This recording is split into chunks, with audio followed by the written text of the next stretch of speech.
झूरी के पास 2 बैल थे, हीरा और मोती। दोनों में बहुत प्यार था। वे नांद में एक साथ मुंह डालते और एक ही साथ हटाते। झूरी उनके चारे पानी का बड़ा ध्यान रखता था।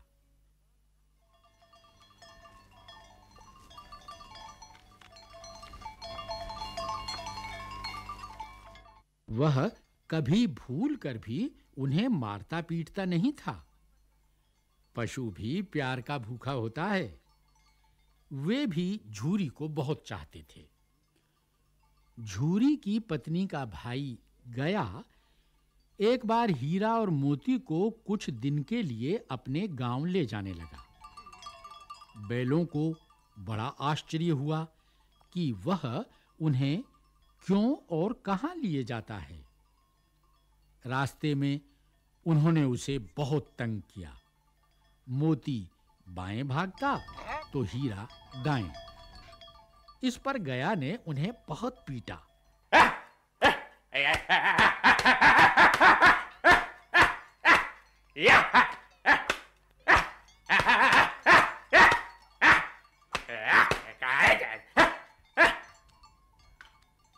घर पहुंचकर उसने उनके सामने रूखा सूखा भूसा डाल दिया, पर उन्होंने उसे सूंघा तक नहीं।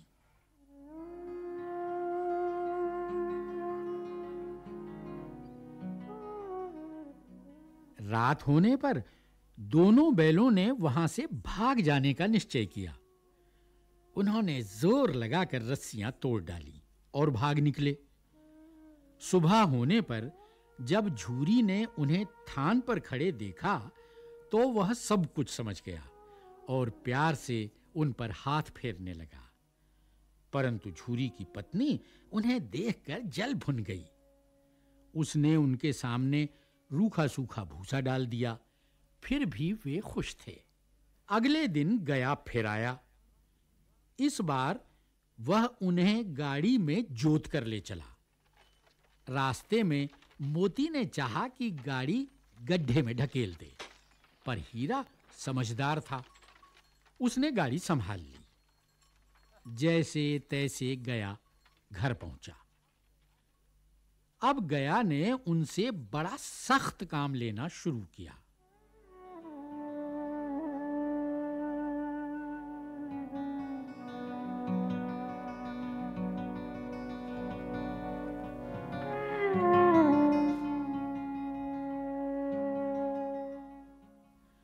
वह उन्हें दिन भर हल में जोतता, जब तब उन्हें मारता पीटता। शाम को घर लाकर मोटे-मोटे रस्सों से बांधकर उनके सामने रूखा सूखा भूसा डाल देता। वे लाचार निगाहों से एक दूसरे को देखते रहते। गया के घर में एक छोटी सी लड़की रहती थी। वह बैलों की दुर्दशा देखती तो उसे बुरा लगता। वह रात को चुपके से उन्हें रोटी खिलाती। दोनों बैल उसके प्यार के सामने अपनी मार और अपमान भूल जाते। एक दिन मोती रस्सी को चबाकर तोड़ने की कोशिश कर रहा था। वह लड़की आई और उसने दोनों बैलों को खोल दिया। दोनों वहां से भाग निकले।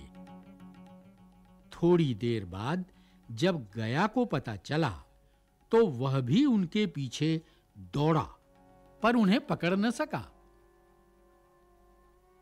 अब हीरा और मोती आजाद थे।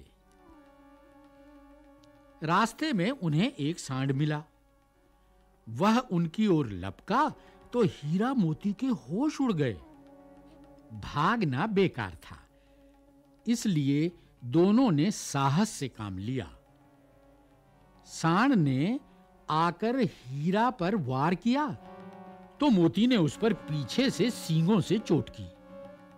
सांड घबराया। वह किसी एक का तो मारकर कचूमर निकाल देता, पर यहां 2 थे। मिलकर काम करने में बल है। दोनों ने मिलकर सांड को भगा दिया। मोती कुछ दूर उसके पीछे दौड़ा, पर हीरा ने उसे दूर तक न जाने दिया। दोनों अब बड़े प्रसन्न थे। आगे चले तो रास्ते में मटर का खेत दिखाई दिया। भूख तो लगी रही थी। हरी हरी मटर देखकर उनकी भूख और भी तेज हो गई। वे खेत में घुस गए और लगे मटर खाने। अभी पेट भरा भी न था कि खेत के रखवालों ने उन्हें देख लिया। उन्होंने उन दोनों को चारों ओर से घेर कर पकड़ लिया और कांजी हाउस में बंद करवा दिया। हीरा और मोती ने देखा कि कांजी हाउस में और भी कई जानवर थे। भैंसें, घोड़े, घोड़ियां, गधे, सब के सब कमजोर और दुबले पतले। वहां किसी के लिए न चारे का प्रबंध था न पानी का। यहां कहां आ फंसे, उन्होंने सोचा। रात हुई। मोती ने हीरा से कहा कि अगर दीवार तोड़ दी जाए तो बाहर निकला जा सकता है। उसने सींगों से दीवार गिराने का प्रयत्न किया। 2-4 चोटों में ही थोड़ी सी दीवार गिर गई। उसका उत्साह बढ़ा तो उसने और जोर से चोटें लगानी शुरू की। दीवार में रास्ता बनते ही पहले तो घोड़ियां भागी,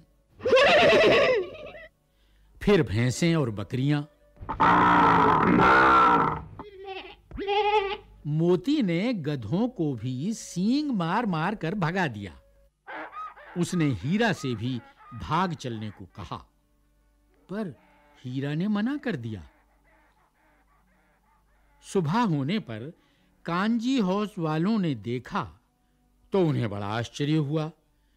उन्होंने हीरा और मोती को नीलाम कर दिया। नीलाम में सबसे ऊंची बोली बोलकर एक व्यापारी ने उन्हें खरीद लिया। वह दोनों को लेकर अपने गांव की ओर चला। मार खाते-खाते और भूख सहते-सहते हीरा मोती बहुत कमजोर हो गए थे। उनकी हड्डियां निकल आई थीं। भूख प्यास से व्याकुल बैलों में कुछ भी दम बाकी नहीं रहा था। वे चुपचाप व्यापारी के साथ चलने लगे। रास्ता उन्हें जाना पहचाना लगा तो न जाने कहां से दम आ गया। वे दोनों तेजी से भागे।